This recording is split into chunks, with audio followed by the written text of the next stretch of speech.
Vou ser obrigada aqui a interromper a boa conversa de vocês. Vamos dar início ao nosso próximo painel. Convido a presidir a mesa Marie-Christine Fuchs, que pode subir já para presidir a mesa.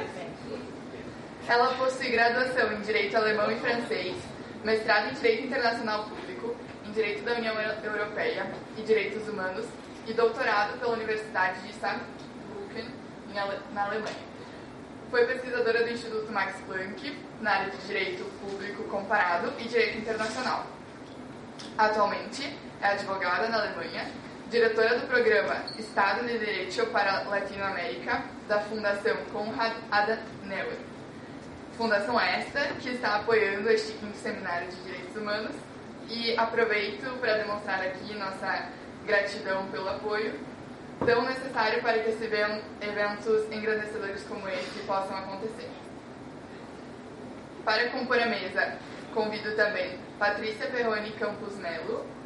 Ela possui mestrado e doutorado em Direito pela Universidade do Estado do Rio de Janeiro. Ela é professora de Direito Constitucional de graduação, de Direitos Sociais e Políticas Públicas do Programa de Mestrado e Doutorado do Centro Universitário de Brasília. É procuradora do Estado do Rio de Janeiro e atualmente ocupa o cargo de assessora de ministro do STF, é coordenadora do Instituto de Diálogos Constitucionais e membro do Centro Brasileiro de Estudos Constitucionais. Convido também a professora Amélia do Carmo Rossi, possui graduação, mestrado e doutorado em Direito pela Universidade Federal do Paraná. Atualmente é professora titular de Direito Constitucional da Casa, integrando também o programa de pós-graduação e mestrado em Direitos Humanos e Políticas Públicas.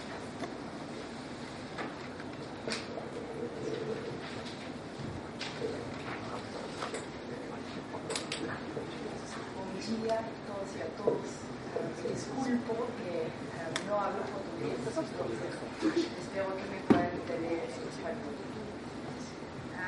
Antes que nada, muchísimas gracias por la invitación a Curitiba. Es mi primera vez acá en esta linda ciudad.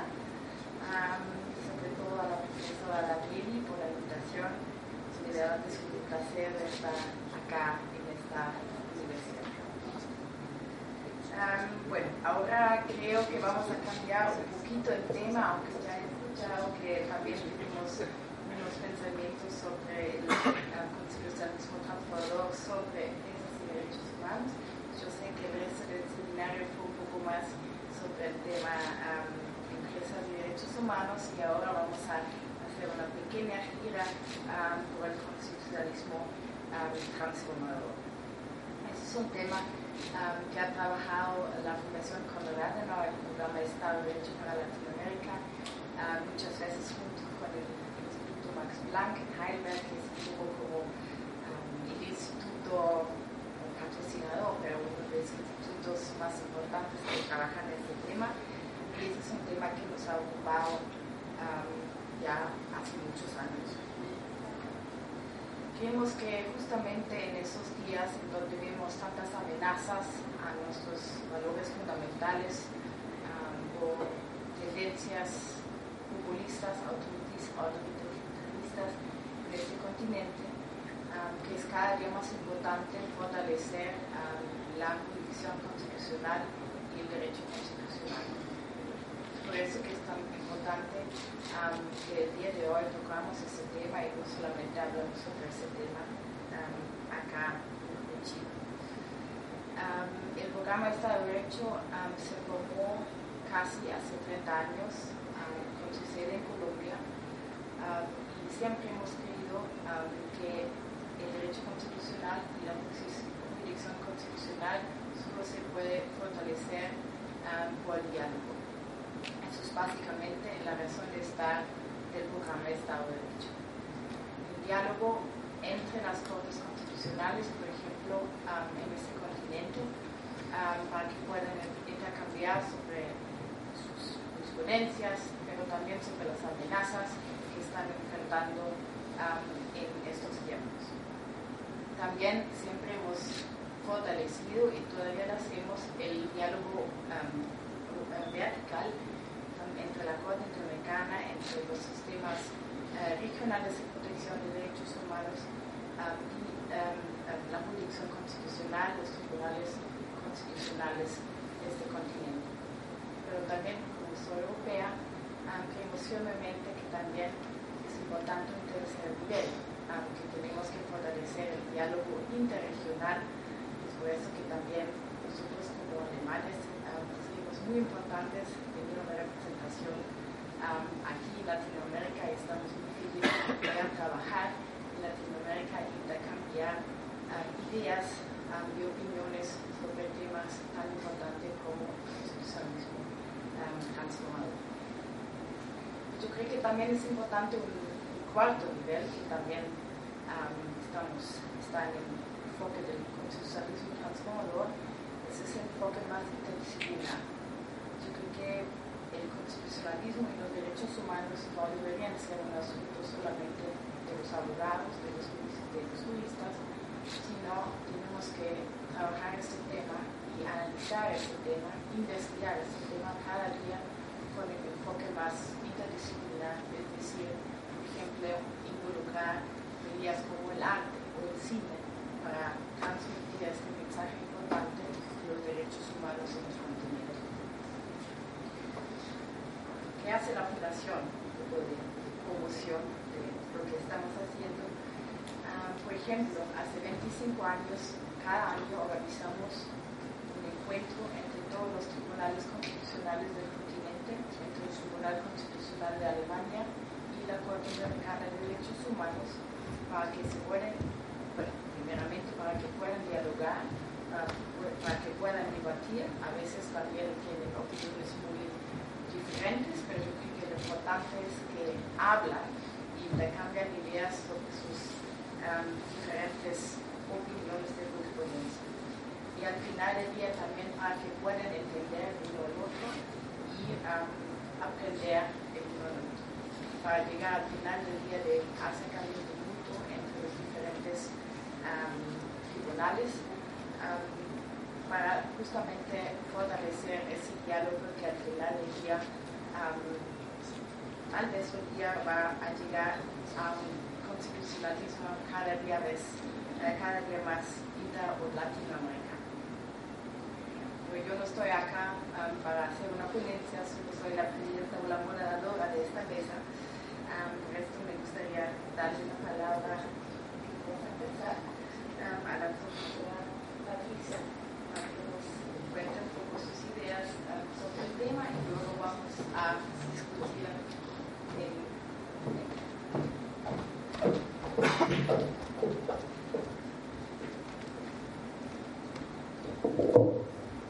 Bom dia.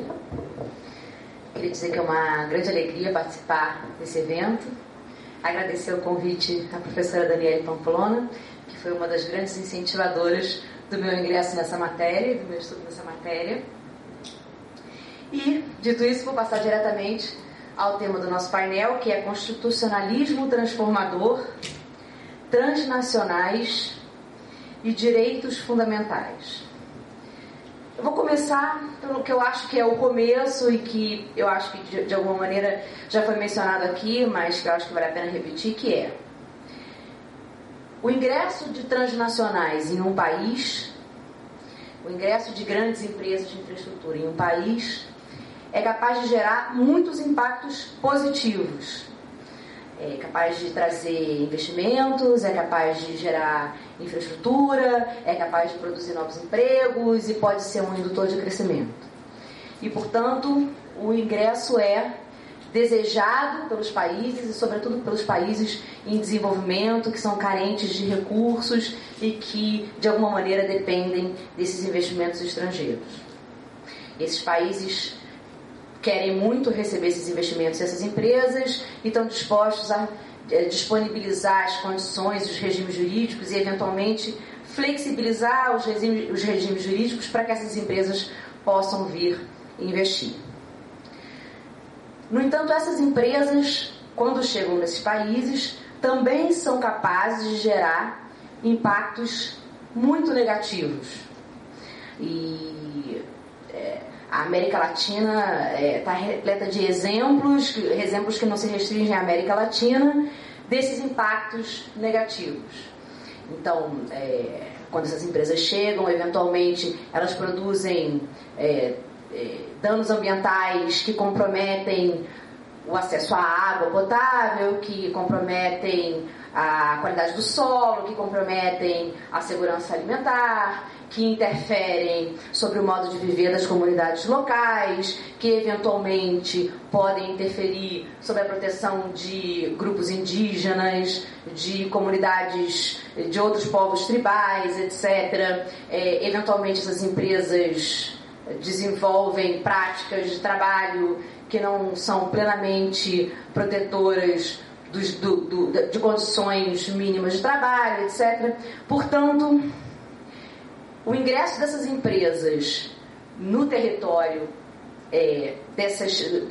dos países latino-americanos pode significar a vulnerações muito graves de direitos fundamentais e coloca aquela que eu acho a questão principal desse seminário, que é como fazer para submeter essas empresas ao respeito de, ao menos, estándares mínimos de direitos fundamentais, ou de direitos humanos, né? Portanto, essa é a questão principal. Como submeter essas empresas a estándares mínimos de direitos humanos?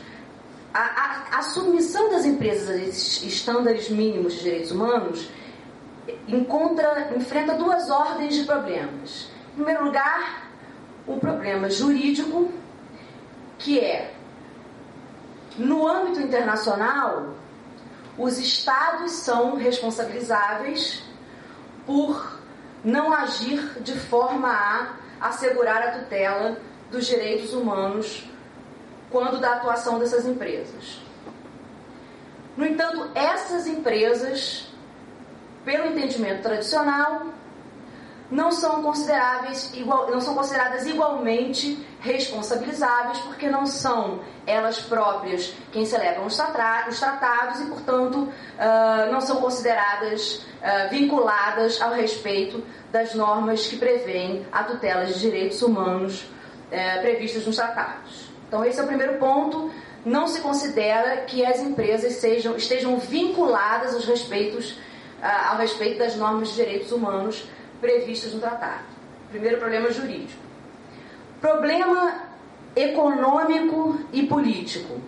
Essas empresas movimentam valores muito relevantes, muitas vezes valores equiparáveis ou até superiores àqueles valores correspondentes ao produto interno bruto dos países em que elas eventualmente vão atuar, e, portanto, elas têm um poder econômico que é capaz de submeter e de capturar as elites, as oligarquias, as instituições e o processo político dos países em que elas estão.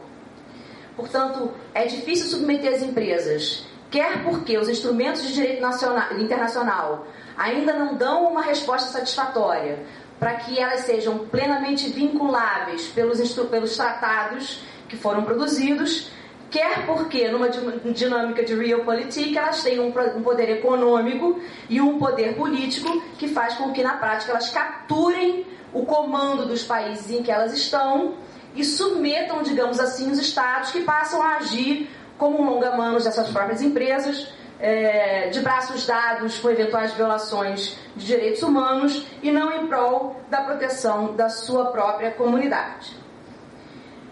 Portanto, mais uma vez, a questão que se coloca é como fazer, diante dessa dificuldade jurídica e diante dessa dificuldade econômica e política, para atender a seguinte questão: a submissão das empresas transnacionais a um respeito a estándares mínimos de direitos humanos.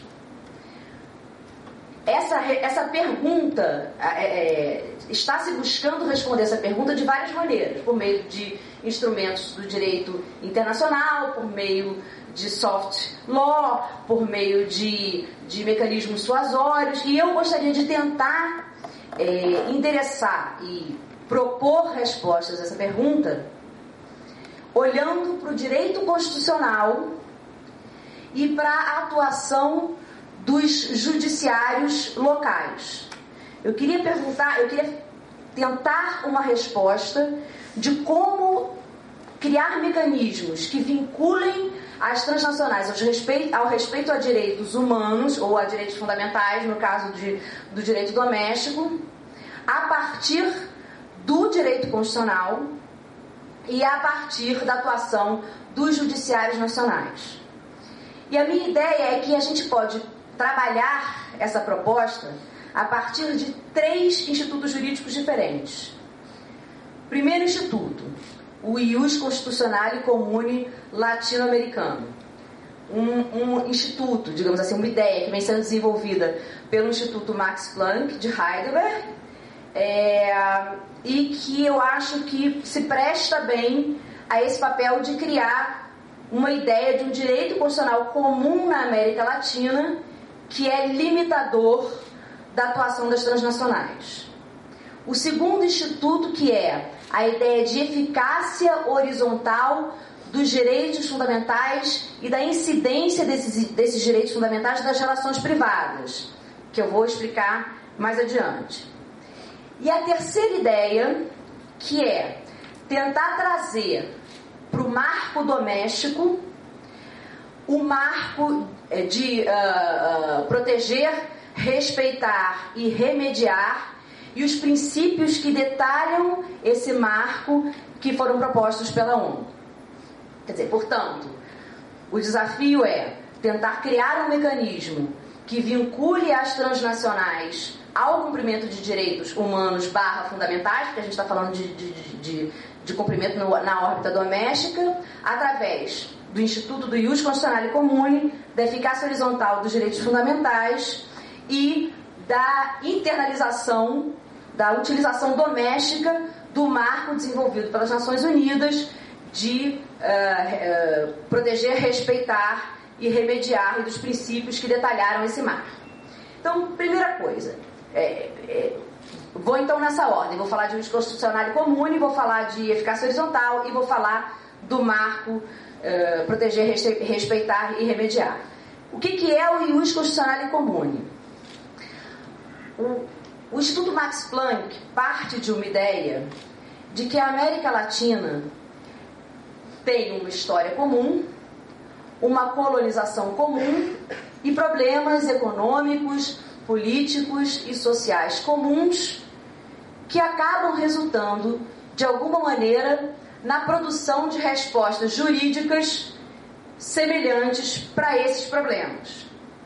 Então, só para a gente ter uma ideia de que problemas comuns são esses, os países da América Latina, de um modo geral, se caracterizam por serem dotados de elites oligárquicas que têm uma relação de apropriação do Estado em prol dos seus interesses privados, tem características, em termos de poder político, de um hiperpresidencialismo carismático e personalizado, que é reforçador dessas estruturas de poder e da exclusão dos demais grupos do processo político.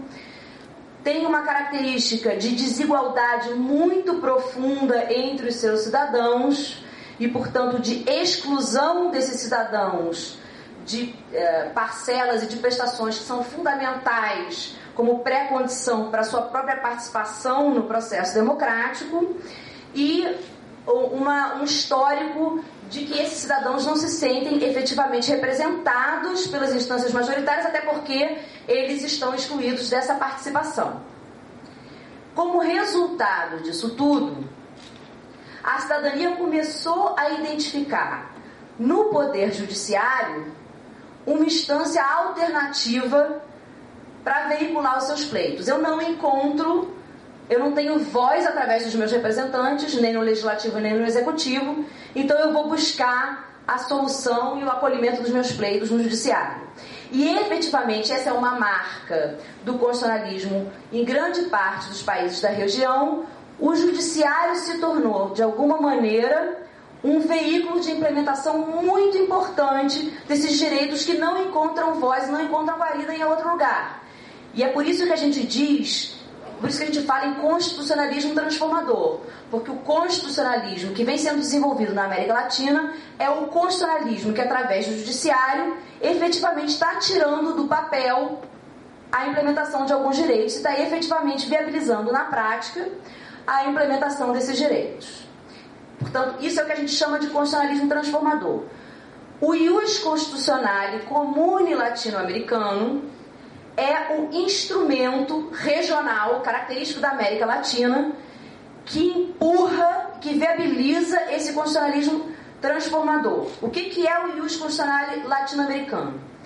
É um conjunto composto por normas internacionais gerais, normas internacionais regionais, Convenção Americana, decisões proferidas pela Corte Interamericana e normas constitucionais de cada país da América Latina e a jurisprudência das cortes constitucionais. Então, o que é o ius constitucionale comune? É um conjunto que combina direito internacional com filtro regional, direito constitucional produzido pelas cortes dos países da região e o direito comparado que tenta fazer o amálgama disso tudo. Então, para dar um exemplo concreto, a Convenção Americana fala do direito à moradia. Cada Constituição Nacional também fala do direito à moradia. No momento em que a Corte Interamericana discute o alcance do direito à moradia e até onde ele vai e como ele é protegido, ela produz um conteúdo reconhecido pela Corte Interamericana do alcance desse direito. As cortes constitucionais também estão debatendo o alcance desse direito e elas são influenciadas pelo que diz a Corte Interamericana. Então a gente tem os mecanismos, o Instituto do Bloco de Constitucionalidade, a gente tem o Instituto do Controle de Convencionalidade, e o fato é que, ao longo do tempo, as muitas cortes e os muitos juízes internacionais e nacionais que vão se manifestando sobre um direito humano que tem um correspondente direito fundamental nas Constituições nacionais, vão incorporando os muitos conteúdos que se deu àquele direito na esfera internacional, em cada esfera nacional das Constituições, e com o tempo passa a haver um entendimento mais ou menos homogêneo do significado e do alcance desse direito. Isso é o que a gente considera, e o que o Max Planck vem chamando de ius constitucionale comune latino-americano. É a construção de significados comuns, sobretudo em matéria de direitos fundamentais, mas também em termos de Estado de Direito e democracia, que eu não vou falar só de direitos fundamentais, porque a gente está falando de respeito a direitos fundamentais humanos pelas transnacionais, mas é sobretudo isso que a gente tem chamado de ius constitucionale comune latino-americano. Por que isso é relevante quando a gente fala do respeito pelas empresas transnacionais a direitos humanos? Porque através dessa construção em rede de cortes internacionais e cortes nacionais do significado de determinados direitos, é possível definir conteúdos mais concretos de direitos que precisariam ser respeitados pelas transnacionais na atuação delas nos determinados territórios em que elas estão funcionando. Por que a ideia de ius constitucionale comune é uma ideia interessante? Porque ela supera as duas dificuldades que eu mencionei antes. A dificuldade jurídica de implementação do respeito pelas transnacionais a direitos humanos e as dificuldades econômico-políticas. A dificuldade jurídica era, no âmbito internacional, eu não tenho como impor às empresas transnacionais o respeito aos tratados internacionais. Ok. Mas no âmbito nacional, quando essas empresas estão atuando dentro do Brasil, dentro da Colômbia, dentro da Argentina, eu tenho como impor o respeito por essas empresas ao direito constitucional de cada país. E se o direito constitucional de cada país incorpora o conteúdo, o significado do direito humano correspectivo, tal como afirmado pela Corte Interamericana, eu consigo, de alguma forma, impor um conteúdo que é vinculante a essa transnacional. Então, eu supero o problema de não poder impor de forma vinculante o respeito a um direito humano, porque o correspectivo do direito humano, que é o direito fundamental, será imposto quando essa empresa estiver operando dentro do país, em âmbito doméstico, e eu vou estar absorvendo o significado desse direito que a Corte Interamericana atribuiu. O segundo ponto é a superação do problema econômico e político. Eu falei que essas empresas são empresas com um grande poder econômico e com um grande poder político. E que esse poder econômico é capaz de submeter as elites e as autoridades e, portanto, transformar o Estado num ente relativamente subordinado aos interesses das transnacionais. Se a gente consegue trabalhar estándares comuns, mínimos, aplicáveis aos países da região como um todo, a gente minimiza esse poder econômico. Por quê?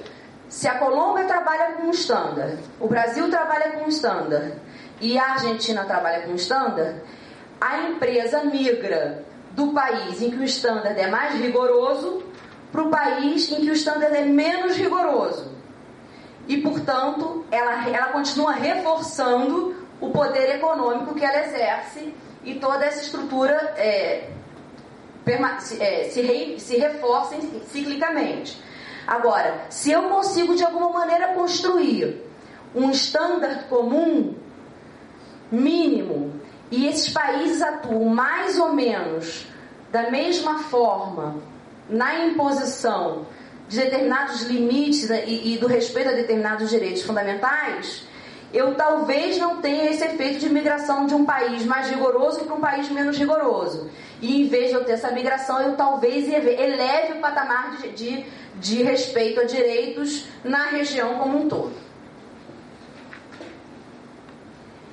O Ius Constitucionale Comune latino-americano é uma ideia, é um instituto, é um conceito que não está pronto e que tem um aspecto descritivo e um aspecto prescritivo. O aspecto descritivo corresponde ao fato de que, em algumas matérias, já é possível identificar hoje a existência de um direito constitucional comum. Então, por exemplo, respeito aos direitos dos indígenas, obrigatoriedade da consulta prévia, em que condições a consulta prévia tem que acontecer para que ela seja efetivamente legítima, quais são as condicionantes que têm que ser respeitadas para que se reconheça que efetivamente houve um esforço na busca de consenso, como que se protege e assegura o direito de acesso das comunidades indígenas ao território, quais são as medidas que têm que ser tomadas para a preservação da identidade cultural das comunidades indígenas. Há um relativo consenso e um grande conjunto de decisões construídas tanto na Corte Interamericana quanto pelas Cortes Constitucionais e Supremas Cortes Nacionais a respeito desse tema. Nesse tema a gente pode falar da existência de um Ius Constitucionale Comune. Em matéria de direito do trabalho, existe um conjunto de decisões a respeito de um patamar civilizatório mínimo em direito do trabalho, da vedação do trabalho escravo, da vedação da servitude, do combate à discriminação de grupos vulneráveis, como mulheres, negros, pessoas com necessidades especiais, etc. Um conjunto de decisões sobre esse tema que a gente já pode considerar também como um direito constitucional comum construído. Existem um conjunto de decisões sobre deslocamento forçado e sobre o impacto que o deslocamento forçado tem sobre um conjunto amplíssimo de direitos, como direito à educação, direito à moradia, direito à preservação de uma identidade e de um vínculo comunitário.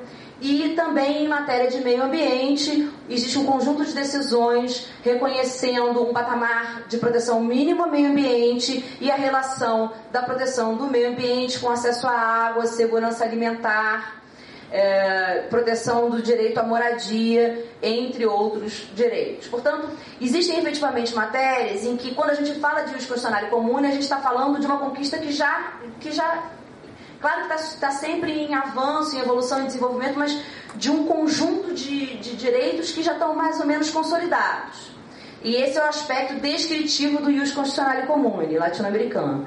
Além disso, existe um aspecto prescritivo do ius constitucionale comune latino-americano, que é olhar para esse conceito como uma estratégia, que é pensar esse conceito como uma forma de fazer com que juízes internacionais e juízes nacionais atuem em rede, tentando construir um patamar mínimo de proteção a direitos.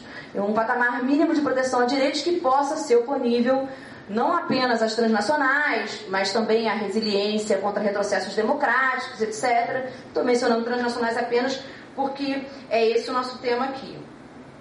Portanto, fechando esse primeiro conceito sobre o qual eu queria trabalhar para propor qual poderia ser o papel do constitucionalismo nacional e dos tribunais nacionais na imposição do respeito a direitos fundamentais pelas transnacionais, o ius constitucionale comune é um instituto que permite a construção de um patamar de respeito de direitos fundamentais e de um conteúdo de respeito de direitos fundamentais relativamente homogêneo em toda a região e que, se viabilizando, faz com que se supere o problema jurídico de não ter como vincular as transnacionais ao respeito aos direitos humanos, porque vincula as transnacionais ao respeito a direitos fundamentais que refletem o conteúdo atribuído aos direitos humanos. E depois, como dá um tratamento homogêneo à matéria, evita a fuga das transnacionais de um país mais rigoroso para outro país menos rigoroso e, quem sabe, pode permitir, então, uma elevação do patamar de respeito a direitos fundamentais na região como um todo. Primeiro ponto. Segundo ponto, eficácia horizontal dos direitos fundamentais nas relações privadas. A gente está dizendo que é possível construir um patamar mínimo regional de respeito a direitos fundamentais e que a gente vai opor isso às transnacionais. E aí um questionamento que poderia surgir mas as transnacionais são entes privados. E quando a gente fala na oposição de direitos fundamentais à atuação de um terceiro, como regra e tradicionalmente, a gente fala em opor direitos fundamentais ao Estado, ao poder estatal. A possibilidade de opor direitos fundamentais a entes privados, ela se sujeita à discussão. Eu não vou entrar, por uma questão de tempo, nessa discussão com muito detalhe, mas existem basicamente três teorias, três entendimentos a respeito da possibilidade de aplicação de direitos fundamentais contra particulares. A primeira diz: não aceito a aplicação de direitos fundamentais contra particulares. 2 minutos? Ai, que horror!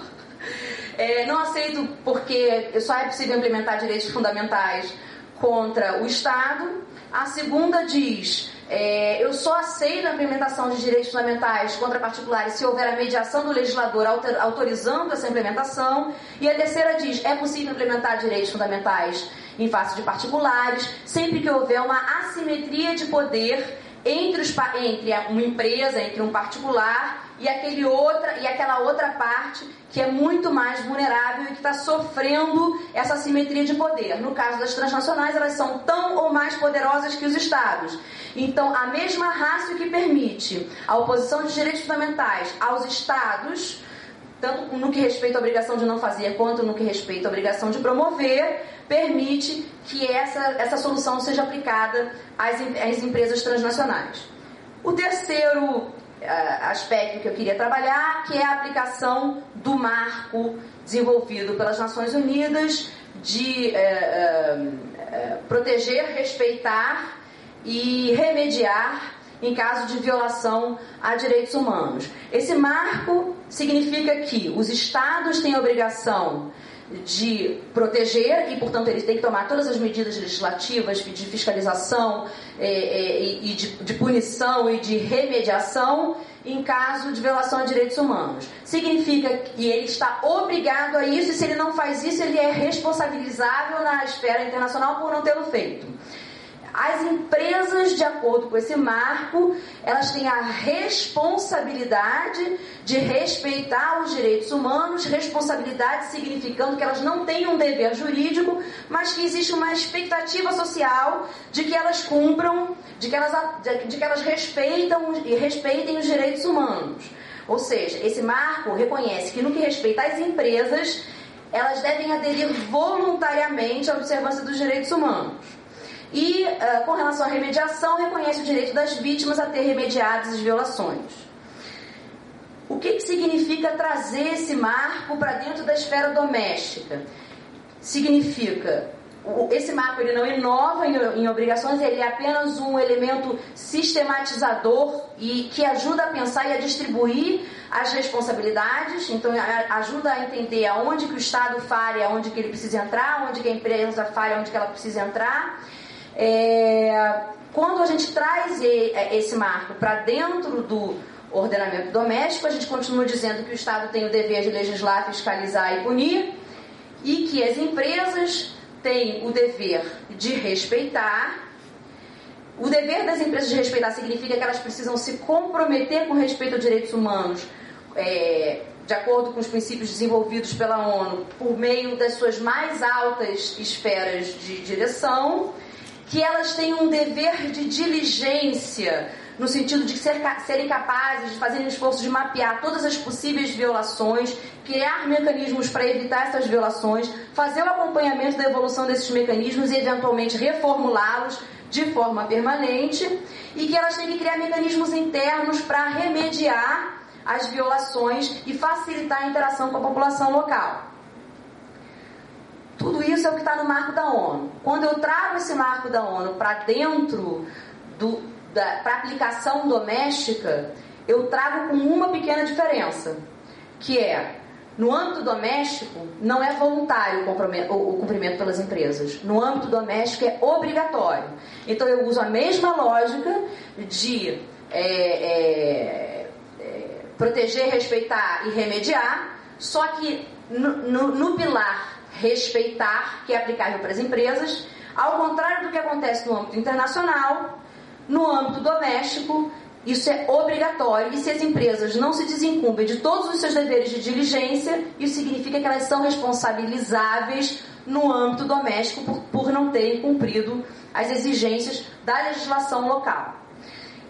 Esses 3 institutos que eu estou trabalhando dessa forma, receberam um tratamento muito semelhante numa decisão relativamente recente da Corte Constitucional da Colômbia, que me foi indicada pela professora Carolina e que me deu a segurança de poder fazer essas colocações todas, porque eu tinha dúvida se eu não estava sendo um pouquinho excessivamente criativa.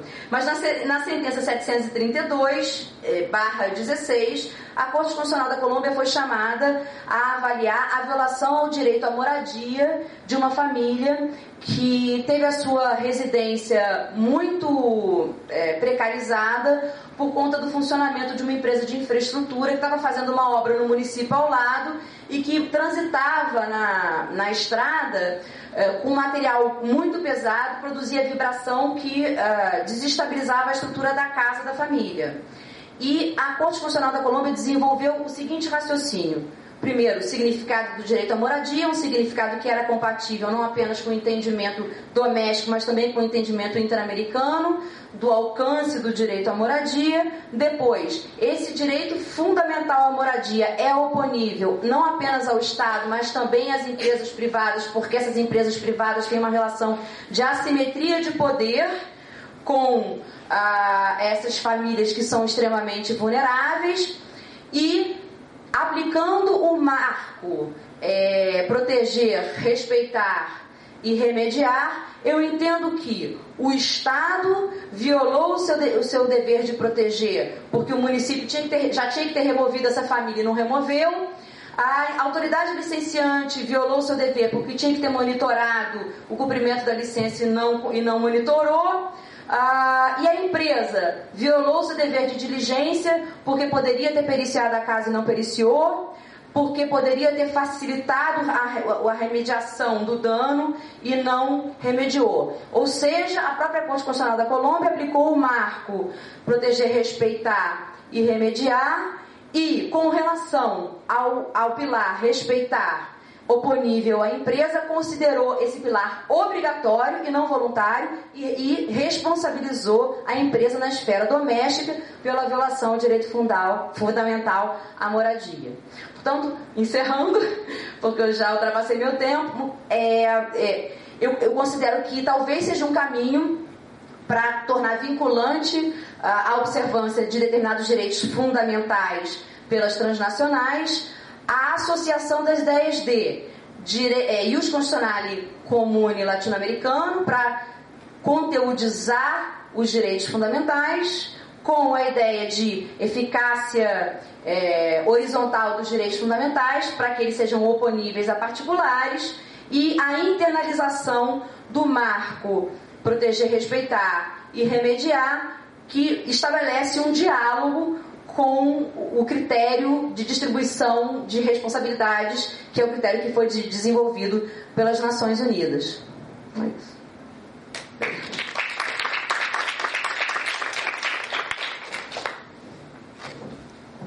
Muchísimas gracias, Amalia. Me clarificación de la profesora David, que vamos directamente con la segunda ponencia y luego vamos a pasar a las preguntas y ya luego a okay. Entonces, por favor, profesora.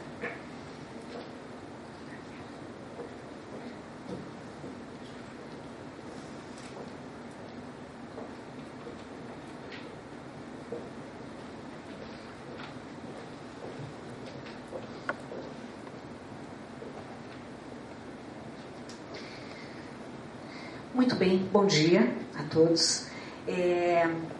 Antes de começar aqui a fazer a minha exposição, eu gostaria de fazer um agradecimento na pessoa da professora Daniele Pamplona pelo convite e gostaria de dizer que é um prazer poder compor a mesa com a Patrícia, que eu conheço hoje, e também com a presença da Marie Christine, que eu conheço também a partir de hoje. Eu tinha feito uma observação anterior, mental. Na verdade, a fala que eu vou fazer agora, ela, na verdade, deveria ter precedido a fala da professora Patrícia, porque é uma espécie de introdução ao tema, não é, do constitucionalismo transformador. Então, eu me detive a fazer algumas pesquisas em relação ao constitucionalismo transformador e eu cheguei a uma conclusão de que esse é um tema complexo. Ele não é tão simples quanto a gente possa imaginar. Ele implica uma perspectiva decolonial de entendimento dos direitos fundamentais, ele implica a compreensão do constitucionalismo andino, não é? O constitucionalismo latino-americano, em conformidade com aquilo que nós chamamos também de neoconstitucionalismo, e ele implica também a ideia de um constitucionalismo transformador de índole regional. E tudo isso, ao mesmo tempo, vai desaguar no ius constitutionale comune. Tá? Então, eu vou fazer a minha fala tentando promover um encontro pelo menos dessas duas grandes perspectivas, o constitucionalismo transformador latino-americano e um constitucionalismo transformador de índole regional. Eu acho que não é possível nós pensarmos em constitucionalismo transformador se nós não conseguimos fazer essa interação entre essas duas grandes perspectivas. Quando eu falo em constitucionalismo transformador latino-americano, a primeira observação que eu tenho que fazer é que esse constitucionalismo que nós temos observado a partir de várias constituições latino-americanas, eu posso lembrar a Constituição colombiana de 91, a Constituição em especial da Bolívia de 2009, do Equador, esse constitucionalismo transformador, ele tem uma perspectiva, não é, de compreensão decolonial. Ou seja, ele se coloca contra a perspectiva do constitucionalismo moderno com a qual nós estamos acostumados, não é, a lidar. O constitucionalismo moderno, que nasceu com uma matriz essencialmente liberal, com a ideia de que as constituições nasciam lá em fins do século XVIII, essencialmente para organizar o Estado de maneira limitada, e para preservar direitos fundamentais, essencialmente direitos fundamentais de liberdade e a proteção à propriedade e patrimônio. Esse constitucionalismo moderno, que é o momento em que nasce o constitucionalismo, ele também foi transportado de maneira acrítica para a América Latina, né, através dos nossos conhecimentos e informações em relação à dimensão da teoria constitucional. Ele foi importado de maneira acrítica. Significa que nós esquecemos de ver que toda a construção do constitucionalismo e dos direitos fundamentais e dos direitos humanos fundamentais, ela foi estabelecida sobre uma contradição. Não é? Aquela perspectiva anterior lidava com a ideia de que o grande destinatário naquele momento dos direitos fundamentais era o homem branco proprietário. E dessa construção com a qual nós lidamos até hoje, foram invisibilizados outros povos, outras iniciativas de poder e outras estruturas de conhecimento. Então nós lidamos até hoje com essa ideia de que os direitos humanos, com os quais nós trabalhamos, eles foram construídos dentro dessa contradição. Dentro da contradição do extermínio indígena, do genocídio indígena, dentro da contradição da escravidão negra. Pois bem, o constitucionalismo latino-americano, de alguma maneira, ele tenta fazer esse rompimento e tenta trazer uma originalidade em relação à organização do próprio Estado e à organização jurídica do Estado. Esses instrumentos, e ideias, eles são estabelecidos no constitucionalismo latino-americano a favor das culturas encobertas, invisibilizadas e apagadas dentro da sua própria história, como eu comentava anteriormente. O constitucionalismo latino-americano, ele também tem uma vinculação muito grande com um objetivo, que é um objetivo em toda a América Latina, que é a ideia da isonomia material, ou seja, é uma estrutura constitucional, inovadora, original, que tenta estabelecer níveis de igualdade, mas igualdade substancial e material melhor estabelecidos dentro da região. A ideia também da impossibilidade de atuação neutra do Estado. Não existe neutralidade, muito menos, é moda aqui no Brasil, neutralidade ideológica. Todo mundo assume uma determinada posição. Então, nesse sentido, esse tipo de constitucionalismo que nós temos visto nos últimos tempos, e o Brasil se insere, não na primeira ou na segunda onda, mas ele se insere dentro dessa possibilidade, talvez um pouquinho mais afastado. As constituições do Equador e da Bolívia, elas trazem algumas inovações maiores do que a própria Constituição brasileira. A ideia, então, da construção de uma igualdade ou isonomia material, mais consistente, a consciência da impossibilidade de atuação neutra do Estado e a possibilidade de estabelecer-se, então, um equilíbrio entre liberdade, mas também igualdade material em relação aos direitos fundamentais. A lógica desse constitucionalismo, que vai redundar no que nós poderíamos chamar mais adiante de constitucionalismo transformador regional, a lógica do constitucionalismo andino, ela adota a perspectiva da interculturalidade. Isso é uma novidade para nós. A interculturalidade, o respeito às identidades culturais diferentes, reconhecendo então sociedades hoje pluriculturais, pluriétnicas, estados plurinacionais, como são mencionados, por exemplo, na Constituição da Bolívia e também na Constituição do Equador. A ideia da construção de uma sociedade plural, muito diferente daquela noção de Estado moderno que nós temos, que foi construída e assentada em relação à ideia de uma única nação, o Estado nacional territorializado. Esse constitucionalismo andino, ele prevê a possibilidade de construção, de uma igualdade na diferença, a possibilidade da construção de uma sociedade que reconheça e se reconheça nesse prisma lógico da interculturalidade, o reconhecimento às diferenças e às sociedades pluriétnicas. Um outro marco desse constitucionalismo andino, que não pode ser esquecido aqui, é o paradigma biocêntrico.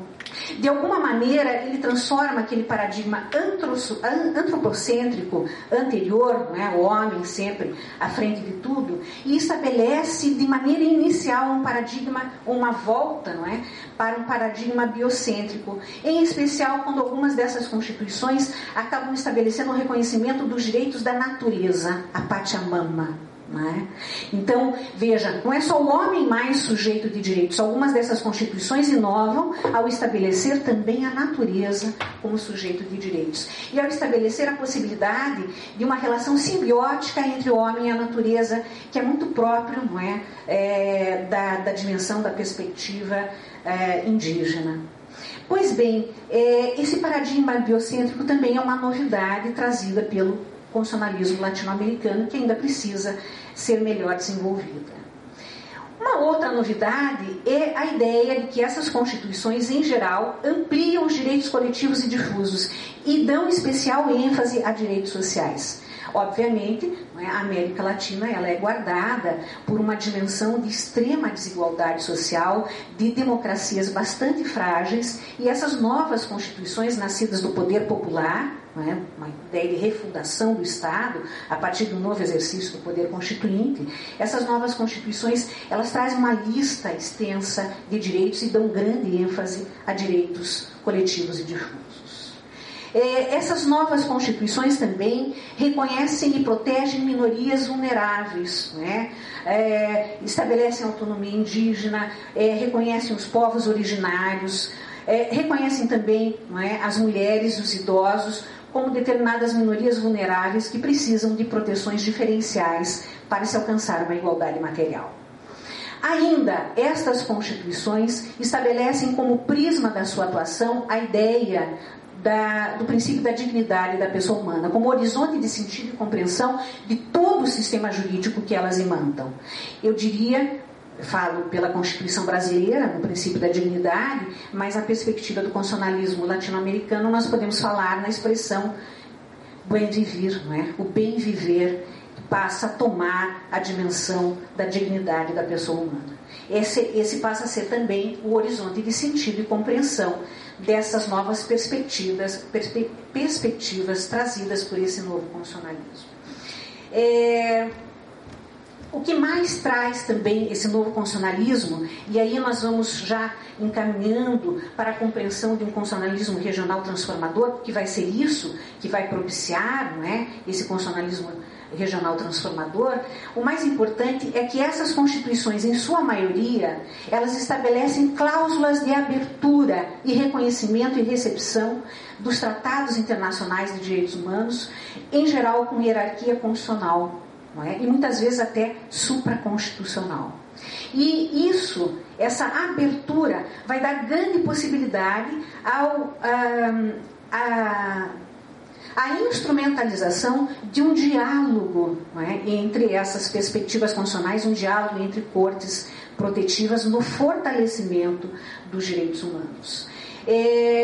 Pensando aqui, por exemplo, na Constituição brasileira, vejam que o rol de direitos fundamentais da Constituição brasileira, assim como de outras constituições latino-americanas, se estende. Nós temos o artigo 5º, parágrafo 2º, que é uma cláusula expressa de abertura, que diz exatamente que os direitos fundamentais ali elencados não se esgotam no catálogo constitucional, catálogo parece coisa assim de Mary Kay, mas eles falam em catálogo constitucional, mas estão abertos para as construções internas, a uma abertura interna, por meio de decisões interpretativas, construtivas, evolutivas, pelos tribunais, e também para os tratados de direito internacional, de direitos humanos, que sejam incorporados à legislação brasileira. Então, nós temos um rol extensíssimo de direitos fundamentais, eu diria, eu gosto de usar a expressão, embora seja amplamente criticada por isso, direitos humanos fundamentais. Tá? E essa perspectiva de abertura nos abre novas construções, não só no Brasil, mas essas constituições com essas perspectivas de abertura nos abrem possibilidade de construção de novas compreensões, como, por exemplo, a ideia de bloco de constitucionalidade. O bloco de constitucionalidade não envolve apenas os direitos fundamentais expressos na Constituição, mas abarcam também os tratados internacionais de direitos humanos que adentrem a órbita jurídica desses Estados. Então, eu não vou entrar aqui na distinção, porque nós podemos falar em bloco de constitucionalidade estrito e bloco de constitucionalidade em sentido amplo. Eu acho que é uma distinção que não nos interessa, mas nos interessa saber que a prevalência dos direitos fundamentais não se dão apenas na Constituição, mas junto com ela em relação também aos tratados de direitos humanos na perspectiva internacional, cujo Estado faça adesão e adentre a órbita jurídica desses Estados. E a partir daí, então, nós vamos falar, mais adiante eu vou voltar a esse assunto, a ideia do desenvolvimento da noção de controle de convencionalidade. Eu sou professora de constitucional, não dou exatamente a aula de controle de constitucionalidade, mas eu sei efetivamente de colegas que agora estão falando também sobre isso, mas há uns 10 anos atrás não se via controle de constitucionalidade junto com controle de convencionalidade. No Brasil isso ainda é relativamente recente e é imprescindível que isso aconteça. A legislação interna tem que estar adaptada e harmonizada não apenas com a Constituição, no respeito aos direitos fundamentais, mas também com relação aos tratados de direitos humanos que ingressam à órbita jurídica interna. E a possibilidade, inclusive, de um controle de convencionalidade interno praticado pelos tribunais, que no Brasil ainda é muito rarefeito. Um controle interno de convencionalidade, considerando inconvencional determinadas ações que violem tratados de direitos humanos que ingressaram na órbita jurídica brasileira. Bem, essas considerações que eu estou pincelando aqui em relação para vocês, elas possibilitam então, um diálogo entre as órbitas internas e internacionais. Então, quando eu falo aqui na órbita internacional, eu estou pensando para nós especificamente em relação ao sistema interamericano de proteção dos direitos humanos, daí o exercício de um controle verdadeiro de convencionalidade pela Corte Interamericana. Vejam, esse constitucionalismo latino-americano, andino, ele propicia uma espécie de acerto de conta com as feridas coloniais, Ele traz essas novidades. Mas para que isso possa ser bem desenvolvido, ele vai ter, devido ao déficit, à falta de densidade democrática na maior parte dos países, aos problemas, às desigualdades, ele vai ter que contar com a ajuda dos sistemas protetivos internacionais, e nesse caso também da ajuda com o sistema interamericano de proteção aos direitos humanos. E é a partir daí, dessa interação entre as órbitas internas e a órbita internacional, no caso do nosso sistema regional, que nós podemos falar no constitucionalismo regional transformador. A possibilidade da interação, do diálogo entre essas cortes internas e internacional para o reforço da proteção dos direitos humanos e para tornar a Constituição um instrumento vivo, e instrumento de emancipação e de transformação. Existem algumas combinações de fatores dentro do sistema regional interamericano que trabalha com a ideia de democracia, Estado de Direito e direitos humanos, e sempre trabalhou e encontrou problemas, no continente latino-americano em função disso. Existem então algumas combinações de fatores que levam à ideia dessa construção de um constitucionalismo regional transformador. E aqui eu faço um aporte em relação ao pensamento da professora Flávia Piovesan, é ela mesma que estabelece esses 3 grandes fatores em combinação para a construção de um constitucionalismo regional transformador. Bom, o primeiro deles é o empoderamento do sistema interamericano e o seu impacto transformador na região. O que nós temos visto a partir das mais variadas decisões da Corte Interamericana, inclusive instrumentalizando esses dispositivos originais já previstos nessas constituições andinas. Eu posso lembrar aqui algumas sentenças paradigmáticas da Corte Interamericana em matéria de direitos dos povos indígenas, alocando a ideia de identidade cultural, modificando a noção de propriedade privada para uma noção de propriedade comunitária, coletiva, quando for o caso. Em matéria também de justiça de transição, existem decisões da Corte Interamericana que avançaram no continente em relação a isso, a ideia do direito à verdade, o acesso, então, a possibilidades punitivas, a consideração da inconvencionalidade de determinadas legislações de anistia interna que não permitem a responsabilização das atrocidades cometidas durante regimes ditatoriais.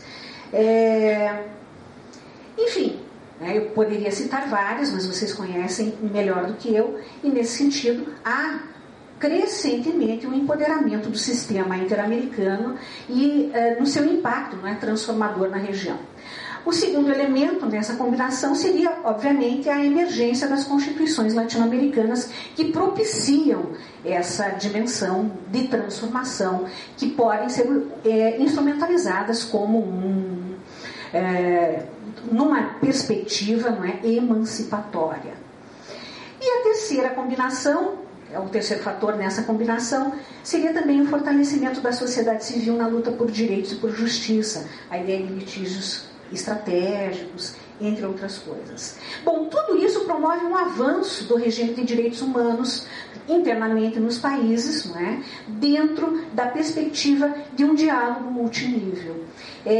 Me parece, os estados, obviamente, que compõem a América Latina, eles, na sua maioria, eles subscrevem os principais tratados, tanto da ONU quanto do sistema OEA. Nesse sentido, me parece que nós temos o constitucionalismo regional transformador, ele é uma construção, nós estamos nessa construção. E ele é uma construção que me parece vai desaguar no ius constitutionale comune. Como nós estamos falando aqui em construção, eu sempre lembro, e eu vou lembrar mais uma vez, que tanto essa dimensão do constitucionalismo latino-americano andino, quanto de um constitucionalismo regional transformador, tanto a dimensão das constituições hoje emancipatórias existentes, elas todas se inserem numa perspectiva de utopia. Mas não utopia no sentido daquilo que não pode ser realizado. Utopia no sentido utilizado, por exemplo, por Eduardo Galeano. Quando ele diz que a utopia é a linha do horizonte, quanto mais nós nos aproximamos, mais ela se afasta. Mas a função das utopias não é nos fazer alcançar a linha do horizonte, é nos pôr em movimento, movimento de luta, movimento de transformação. Então me parece todas essas dimensões que eu aqui abordei, em especial a ideia de um constitucionalismo transformador latino-americano, em comunhão com o constitucionalismo regional transformador, todas essas ideias são a utopia que nos colocam para transformar e emancipar. Eu agradeço a atenção de vocês. Muito obrigada.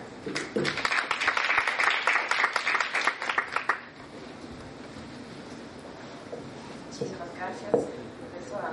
No sé cuánto tiempo nos va a regalar Daniel para un diálogo, porque estamos casi...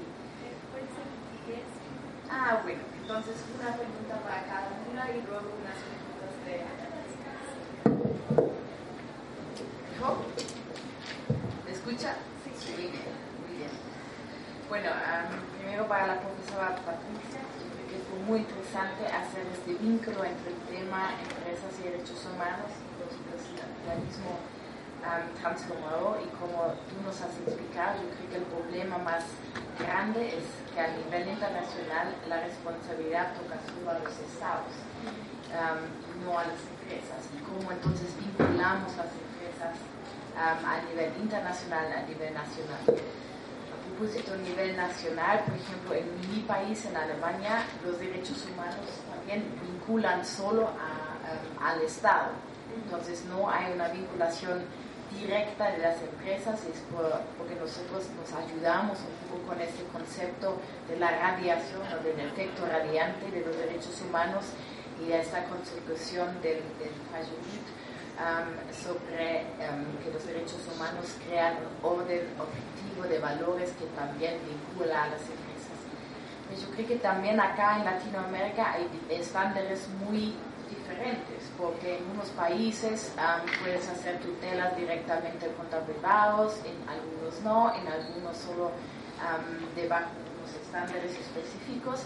Y mi pregunta es, ¿cómo logramos un estándar mínimo y cuáles son las herramientas para lograr un estándar mínimo en tutela contra empresas para crear justamente lo que nos has mencionado, este efecto horizontal de los derechos humanos entre privados, en este caso las empresas, porque yo creo que aquí justamente necesitamos el constitucionalismo transformador para establecer estándares mínimos que en este momento todavía no existen tanto como en otras materias que has mencionado tú, indígenas o de fabricación forzada. Eso es muy feo.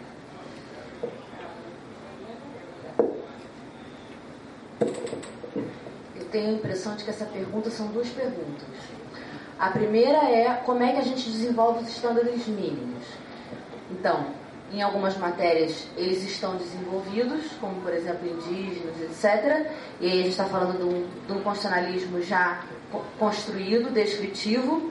E em outras matérias ele ainda não está desenvolvido e a gente está falando de um constitucionalismo prescritivo ou, como mencionou a professora Amália, de um ius constitutionale comune utópico, que é assim, a gente quer chegar lá e a gente está trabalhando para chegar lá, né? Mas a gente saber que existe esse instrumento de tentar construir conteúdos comuns através da interação e do diálogo entre cortes, e que isso pode ser uma estratégia efetivamente na definição de estándares mínimos, já é o início dessa construção.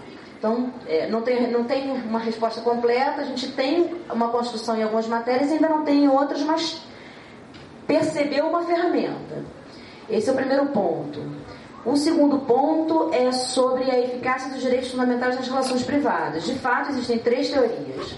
Prevalece nos Estados Unidos a teoria da state action, que é só se aplica direito fundamental contra ato do Estado ou ato de particular que é típico de Estado. Existe a teoria da eficácia imediata e indireta dos direitos fundamentais, que é a que prevalece na Alemanha, que é justamente a ideia de que os direitos fundamentais têm uma eficácia irradiante, mas dependem da intermediação do legislador e do uso de conceitos jurídicos indeterminados e de cláusulas gerais que possam atrair a interpretação à luz dos direitos fundamentais. Senão, eles não incidem diretamente entre particulares. E existe a teoria da eficácia direta e imediata, que prevaleceu em Portugal, na Espanha, na Itália. Foi formulado originalmente por um alemão, mas não prevaleceu na Alemanha. Prevaleceu em Portugal, na Espanha, na Itália, na África do Sul e parece prevalecer no Brasil. O Supremo Tribunal Federal tem assim 4 decisões aplicando diretamente sem problematizar verdadeiramente. Então, parece que é isso que vai prevalecer aqui. E, pelo visto, prevalece na Colômbia também, porque esse precedente da Colômbia, eles aplicam diretamente à empresa privada os direitos fundamentais, dizendo que, havendo assimetria de poder, existe como que uma equiparação entre a empresa privada e o Estado, e que está justificado porque onde está presente a mesma razão, é possível aplicar a mesma solução. Aí, realmente, aprofundando a problematização, a gente teria que ver se os demais países da América Latina tratam isso dessa maneira, da mesma maneira, porque senão a gente construiria um significado comum do direito fundamental, mas não conseguiria impor aos particulares em todos os países e só em alguma parte deles, né? Então, realmente, isso é um aspecto a ser aprofundado nessa colocação que eu fiz. Eu só consigo ir até aí. Bueno, muchísimas gracias. Tengo un catálogo de preguntas, pero yo creo que no nos da tiempo, entonces una pregunta para la profesora Amalia, que nos ha dado un poco una vista más general sobre el tema del jus constitucional común, sobre el proceso de construcción y que de verdad necesitamos un diálogo multinivel para crear cada día más un jus constitucional común en Latinoamérica. Pero a veces me pregunto si no estamos ante un paradoxo, porque en esos días, si escuchamos un poco las noticias, solo escuchamos de un nuevo nacionalismo, que la gente, a la gente no le gusta este multinacionalismo, multilateralismo, que queremos volver a valores nacionales y queremos fortalecer y destacar cada día más estas especificidades nacionales. Entonces la pregunta un poco provocativa, ¿eso significa para nosotros que el jus constitucional común está muerto? ¿O qué podemos hacer para que sobreviva en esos días tan complicados. La segunda pregunta es, estoy muy feliz que aquí en Brasil estamos hablando mucho sobre el control de convencionalidad y el bloque de constitucionalidad, porque si no me equivoco, acá en Brasil, sobre todo en la jurisprudencia del Supremo Tribunal Federal, ellos usan muy poco ese concepto del control de convencionalidad o casi no lo usan. Y me gustaría saber por qué. Bueno, eso es una pregunta un poco complicada. Y también si tú crees que la lengua todavía juega un papel preponderante para explicar que tal vez la jurisprudencia de la Corte Interamericana no es tan importante para Brasil, porque justamente existe este problema del idioma entre el español y el portugués. ¿Esto juega un papel o no? Estas serían mis preguntas. Si tienes 5 minutos para explicar estas preguntas un poco complicadas. Eu agradeço a oportunidade das perguntas. Eu acho que não é só no Brasil, o mundo todo vive uma onda conservadora, né? Em relação principalmente ao pano de fundo econômico. Acho que à medida em que a crise do capitalismo financeiro ela se aprofunda, ela vai gerando uma espécie de estado-natureza robesiano, não é? A guerra de todos contra todos, onde se quer reforçar mais a ideia de segurança a todo e qualquer preço, né? Eu acho que isso não contribui para a morte de um funcionário comum, ao contrário, ele tem que ser a ferramenta que nos devolva novamente a racionalidade, né? Então, tanto a construção do constitucionalismo regional transformador, que vai desaguar, no meu ponto de vista, no ius constitucionale comune, tem que servir para nos mostrar que nós somos pessoas humanas, merecedoras de igual respeito e consideração, que é uma frase do Dworkin, e que nós temos, então, que recuperar essa dimensão do humano novamente. Estamos vivendo um momento em que o humanismo está em declínio, e esses instrumentos são instrumentos que nos ajudam a ver, né, que nós ainda continuamos sendo seres humanos e precisamos de um espaço nesse planeta. Pelo menos até o momento nós não conseguimos ainda ir viver em outro. Sabe que eu vou lembrar aqui um livro de um autor que eu gosto muito, que é o Saramago, José Saramago, As Intermitências da Morte. E ele tem uma epígrafe em que ele abre esse livro dizendo assim: saberemos cada dia menos o que é ser um ser humano. E eu acho que as constituições transformadoras, o constitucionalismo transformador, regional, nos ajuda ao contrário, a nos percebermos novamente como pessoas merecedoras de igual respeito e consideração.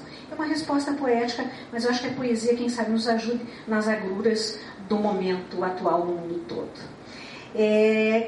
Com relação ao controle de convencionalidade, porque o STF é renitente, né, em relação a isso? É um atraso, bom, do meu ponto de vista, é um atraso ainda do Supremo Tribunal Federal em compreender que o direito não se lê mais a partir do próprio direito interno, mas senão em consonância com o direito internacional, uma constitucionalização do direito internacional dos direitos humanos. Há uma resistência, talvez porque essa resistência mantenha, aí eu estou fazendo uma psicologia de várzea, né? Mantenham um determinado domínio, né? Eles dão a última decisão em tudo e não precisam dialogar com os demais. Pensando numa perspectiva assim, um pouco esquizofrênica, talvez seja isso. Eles ainda querem segurar uma estrutura de poder que eles têm, né, sem possibilidade de estabelecer diálogo, que se escondem atrás da ideia de soberania, né? E soberania para quem? E soberania para quê? As empresas multinacionais são os novos soberanos privados difusos que nós conhecemos hoje. Mandam mais que o Estado. Então, onde está a soberania do Estado, né?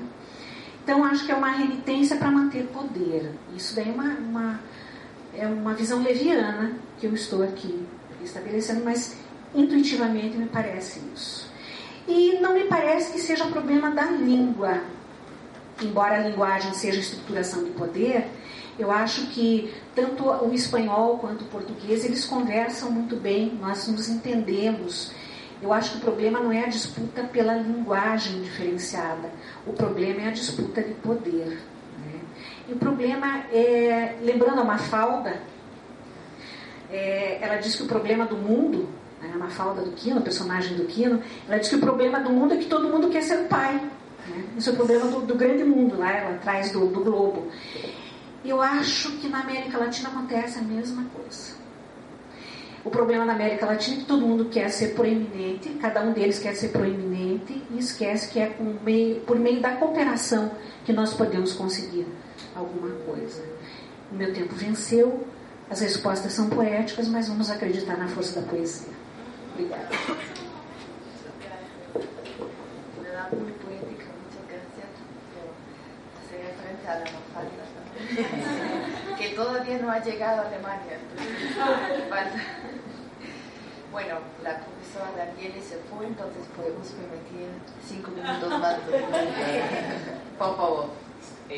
Dos preguntas, una para la profesora Patricia es, creo que ha sido muy interesante el trabajo que ha hecho el profesor von Darby con el Jus Constitucional y Comune. Sin embargo, quería preguntarle si actualmente ese Jus Constitucional y Comune está en riesgo por los efectos del derecho internacional económico, específicamente el derecho internacional de la inversión extranjera. ¿Por qué? 2 razones o 3 razones específicas. Una, constituciones latinoamericanas han sido modificadas para ajustarse a los requerimientos de estos tratados. Caso Colombia. 2, los árbitros que fallan estos laudos no tienen en cuenta los racionamientos o que un país adopte una decisión, por ejemplo, que la Corte Constitucional Colombiana adopte una decisión siguiendo su constitución, sino que el árbitro, el tribunal de arbitramiento va a decir, usted puede proteger el medio ambiente, pero eso no es relevante para mí, usted tiene que pagar. Tercer riesgo es lo que se conoce como el enfriamiento regulatorio, o el regulatory chill, es enfriamiento regulatorio, y es que las autoridades públicas no van a proteger ciertos derechos por temor a ser demandados. Eso se ha evidenciado en Canadá y en Colombia ya lo estamos experimentando. Entonces, por ejemplo, un juez no va a abstenerse a hacer una protección extensiva y profunda de un derecho fundamental por miedo a que demanden al país. Entonces, ¿usted cómo ve que el derecho, usted cree que el Jus Constitucional y Comune está en riesgo por cuenta del derecho internacional de la inversión extranjera? Esa sería la pregunta para la profesora Patricia. Y para la profesora Amelia, es muy interesante digamos, ver todo el constitucionalismo latinoamericano desde una perspectiva crítica postcolonial. Sin embargo, la pregunta es, a mí algo que me parece muy interesante es Enrique Dussel, el profesor argentino que trabaja en la UNAM. Él habla del mito de la modernidad y dice que uno de los grandes problemas en Latinoamérica es que todo lo analizamos jurídicamente, epistemológicamente, usando unos lentes eurocéntricos. Todo lo analizamos desde una perspectiva eurocéntrica. Entonces, yo quisiera preguntarle si uno de los problemas del Jus Constitucional y Comune, la teoría desarrollada desde el Max Planck y desde el profesor von Darby, que ha hecho un trabajo magnífico, es que es muy eurocéntrica. Y si la apuesta suya, que es el constitucionalismo regional latinoamericano, busca tener una perspectiva menos eurocéntrica, más latinoamericana, y un poco haciéndole un reto a eso que Dussel llama como ese mito de la modernidad eurocéntrica. Entonces, y si es así, ¿cuál sería la diferencia entre el constitucionalismo regional latinoamericano que usted propone y el Jus Constitucional y Comune, y también las similitudes? Porque imagino que hay similitudes. Serían mis 2 preguntas.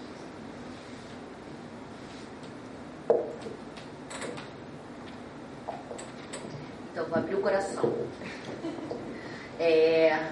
Quando eu comecei a estudar constitucionalismo transformador, eu fui muito resistente à ideia do constitucionalismo transformador no início.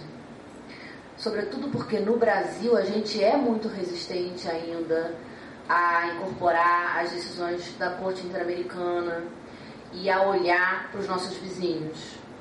Tirando Corte Constitucional da Colômbia, a gente praticamente não cita e não toma pé do que está acontecendo no resto da América Latina. Talvez a Argentina também, a gente olha. Então, no início, quando eu comecei a estudar constitucionalismo transformador e Ius Constitutionale Comune, eu falava, ele não é absolutamente descritivo da prática brasileira. Mas, com o tempo, eu comecei a perceber que ele era descritivo de outras práticas latino-americanas e que ele poderia ser uma boa estratégia prescritiva para o Brasil. Para o Brasil se inserir dentro do contexto latino-americano, para ele trabalhar em rede com outros países. O Brasil está vivendo um momento agora de risco de retrocesso democrático muito importante. E ele está inserido numa rede, pode ser um mecanismo de proteção. Então, assim, é por isso que eu, quando falei de constitucionalismo transformador e de Ius Constitutionale Comune latino-americano, eu quis dizer que ele não era só descritivo e ele era também prescritivo. Porque eu acho que ele tem essas duas dimensões. E dependendo do país para o qual você olha, ele é mais descritivo da prática, ou ele não é muito descritivo da prática, mas ele é também prescritivo. Então, eu queria fazer essa ressalva com relação ao Ius Constitutionale Comune e ao constitucionalismo transformador. E eu acho que isso está na concepção do Max Planck e do Bogdandy a respeito do Ius Constitutionale latino-americano. Ele reconhece que não é plenamente descritivo e ele diz assim, se esse conceito se desincumbir do papel de pelo menos catalisar o debate em torno da construção de um constitucionalismo comum, ele já cumpriu sua missão. Então ele mesmo, ele sabe que ele não é plenamente descritivo e que ele é uma boa estratégia de prescrição.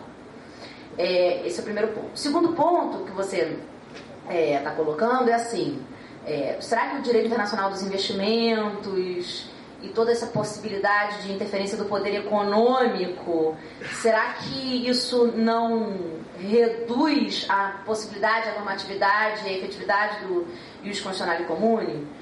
Eu trabalho no Supremo Tribunal Federal, que é a nossa Corte Constitucional. E eu vejo todos os dias o embate entre os fatores reais de poder e a força normativa do direito. Isso não é uma prerrogativa do direito dos investimentos versus o Ius Constitutionale Comune. Isso é a vida, assim, do direito. É o todo dia do direito. No fundo, o direito é luta. No fundo, a gente separa e tenta trabalhar o direito separado da política. Mas ele não é separado da política. A política é profundamente capaz de interferir sobre o direito. Então teve uma época também que eu comecei a desacreditar na força do direito. E que eu pensava assim, o direito ele só regula até a página 5. Depois da página 5 é embate. E aí eu resolvi dizendo, não, o direito, a norma que diz pode fazer isso ou pode fazer aquilo, realmente ela tem um poder limitado de regulação e ela sofre muita interferência da política. Mas o direito também produz desenhos institucionais. Os desenhos, que não é a norma pode isso ou pode aquilo, mas é como eu desenho as competências e distribuo o poder e crio os incentivos certos ou errados para chegar a um determinado resultado. Então, mesmo que o direito, norma que diz pode isso ou pode aquilo, ou o conteúdo do direito fundamental é esse ou aquele, tenha uma capacidade limitada diante de outras forças, a parte do direito que produz desenhos institucionais, talvez ela seja uma estratégia muito boa para criar os incentivos e as proteções corretas contra os fatores reais de poder. Embora ela também seja influenciada pelo fator real de poder. Mas eu acho que essa briga não é uma briga só dos direitos de investimento versus Ius Constitutionale Comune. Eu acho que essa é a história do direito mesmo. O embate entre a força normativa do direito e os fatores reais de poder, sempre.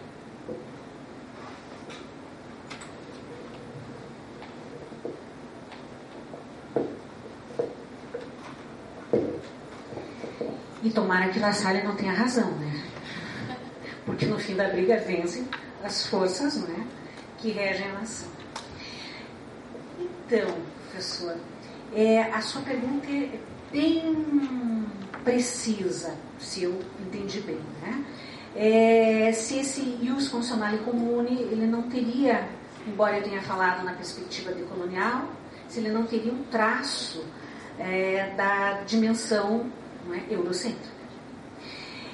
Me parece que não, porque, na verdade, a lógica trabalhada no ius constitucionale comune não é a lógica eurocêntrica, é a lógica diferencial própria da América Latina, tomando em consideração todos aqueles paradigmas, a ideia da interculturalidade, o reconhecimento, né, da plurietnicidade, o reconhecimento dos direitos das minorias vulneráveis, o reconhecimento da extensão de direitos e direitos, né, sociais. Então, me parece que o espírito que envolve esse corpo, né, é dentro de uma lógica diferenciada. Então, me parece que nesse sentido, embora eu não tenha aprofundado ainda meus conhecimentos em relação à ideia de ius constitucionale comune, eu acho que a perspectiva é boa, é de fortalecimento de uma lógica diferenciada.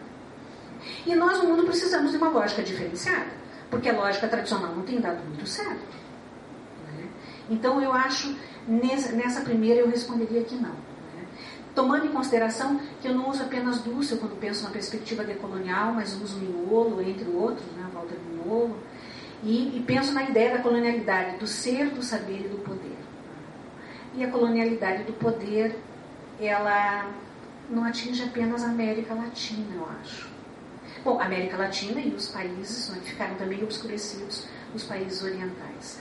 Mas não me parece, eu acho que é uma contribuição. Né? E aquilo que contribui nos ajuda para podermos nos emancipar. E eu acho também, aí pensando, que a América Latina tem dado algumas lições diferenciadas em relação a uma perspectiva eurocêntrica. Por exemplo, a ideia de Estado Nacional territorializado é uma ideia em desuso em função da globalização neoliberal. A ideia da construção de um Estado plurinacional pode ser útil, em especial quando Estados europeus estão recebendo um número e um contingente tão grande de imigrantes. A possibilidade de acreditar em poder se construir uma convivência entre diferentes, dentro de uma perspectiva plural. Eu acho que essa é uma lição que a América Latina pode dar, né? E é uma construção que a gente tem que aprender a fazer. Com relação à diferença entre ius constitucionale comune e constitucionalismo regional transformador, eu acho que a diferença é bem tênue. Eu acho que o ius constitucionale comune é uma espécie de resultado, né, sistematizador mais adiante do que nós chamamos de um constitucionalismo regional transformador. É a perspectiva que alguns vão chamar de transconstitucionalismo, né, que nós temos eu com 51 anos não lembro mais do nome. Marcelo Neves. Constitucionalismo global, né, dentro da perspectiva de um diálogo multinível. Existem vários nomes que acho que podem encaixar na mesma perspectiva.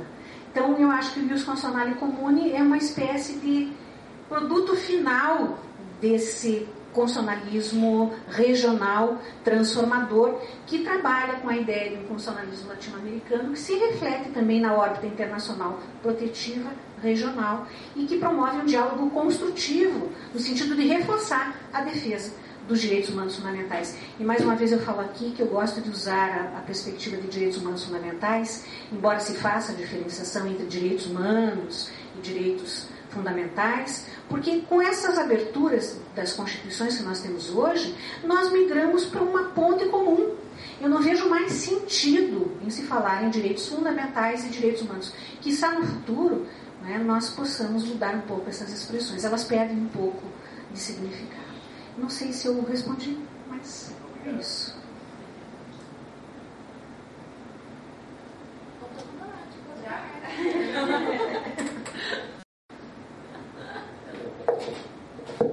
Una pregunta más. Una pregunta muy corta para Patricia con respecto a pensando un poco hacia el futuro, las posibilidades de que se dé un fallo del Supremo de alguna iniciativa de algún magistrado en la misma línea que ese fallo de tutela colombiana.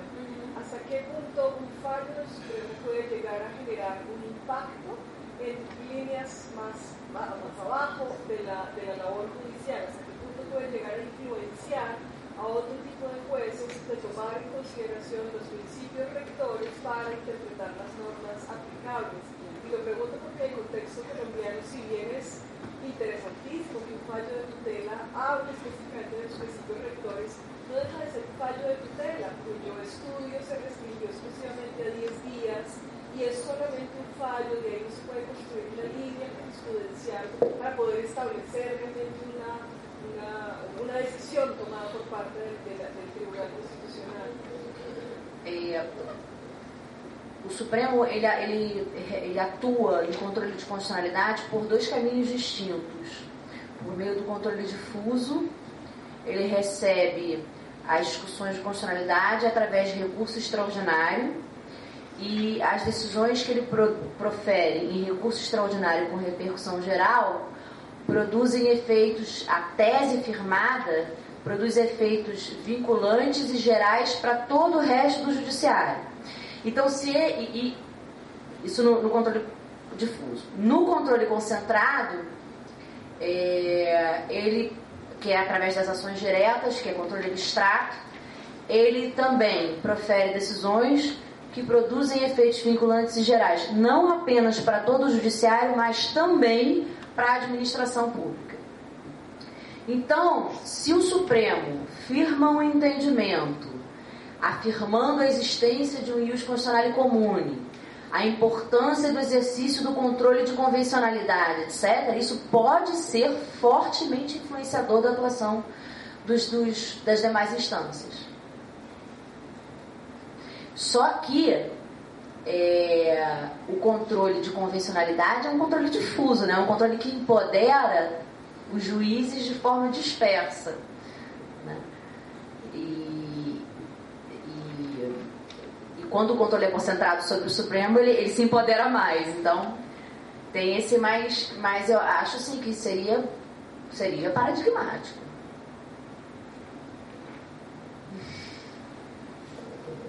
Una muy buena pregunta. Muchas veces me he preguntado si un sistema de control difuso o de control concentrado, como nosotros lo tenemos en Alemania, favorece más como la inclusión o la radiación del derecho internacional en el derecho nacional.